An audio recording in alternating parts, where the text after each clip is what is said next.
Hey there guys, so I'm back with another Power Ranger related video. Now I love the Mighty Morphin Power Ranger cast, whether it's the originals or the replacements, so I decided to do another rankings video based on their send-offs. I'm judging this on writing, replacements, the reason why they left, and behind the scenes. It's Morphin time! At number 6, my least favourite send-off in the Mighty Morphin Power Ranger cast is Ayesha. This is terrible. Karen Ashley deserves so much better.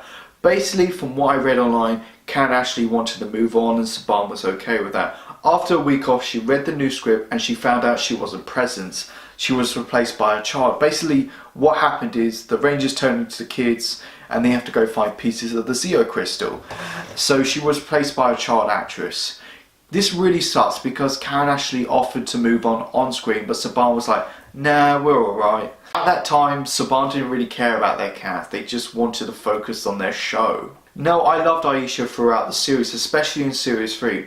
One of my favourite episodes I enjoyed her in is Stop the Hate Master. What I would have done is do a video message through the viewing globe saying goodbye and good luck to the Rangers, but as adult form, so Karen Ashley is present. Number 5 is Rocky. Now, I started okay with Rocky. Tin and Zeo, I really liked him. It's weird how they handle Steve Cardenas. He wasn't in the last episode of Zeo and his contract was almost up, so instead of keeping him for a little bit longer, they decided to get rid of him at the beginning of Turbo.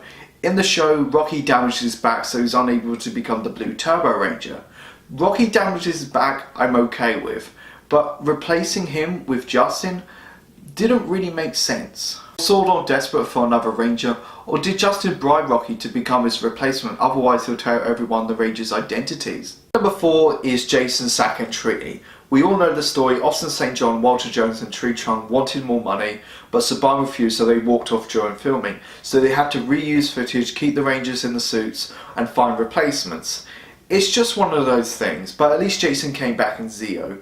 I wish they had a better send-off, because why did the Rangers have to go to an alien planet to find a magical sword to transfer powers? However, I really like Rocky, Adam, Ayesha. They did get better throughout each series.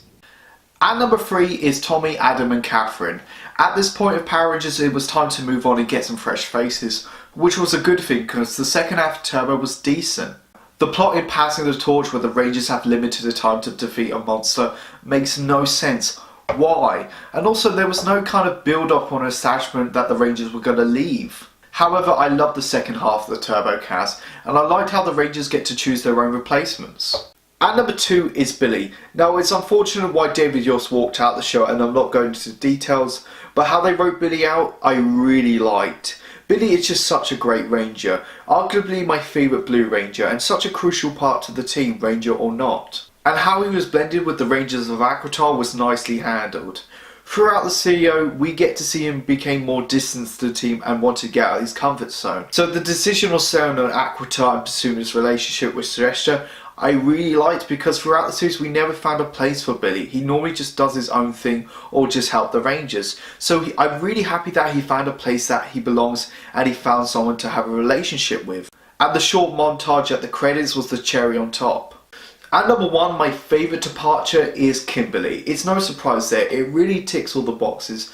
It was a good time to leave, she had a great story to it, she had a good reason, and she had a worthy replacement. Now, Amy Jo Johnson didn't walk off set or anything like that, so Kimberly leaving was a bit more believable. Leaving at the middle of Series 3 was a perfect timing before all these major changes happening.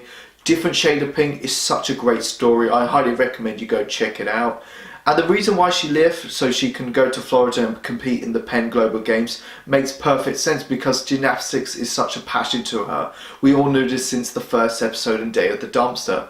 And Catherine had such a great introduction. She had such a compelling story to Kimberly, so she was the perfect replacement. And I also liked at the end that Kimberly chose her to become her replacement. Thank you so much for watching this video, guys. Go like, comment, subscribe. Let me know what is your favourite departure and your least favourite departure in Power Rangers. And it doesn't have to be in Mighty Morphin. Go check out my Facebook, my Twitter and my Instagram page. I'll see you guys next time. I've got your back.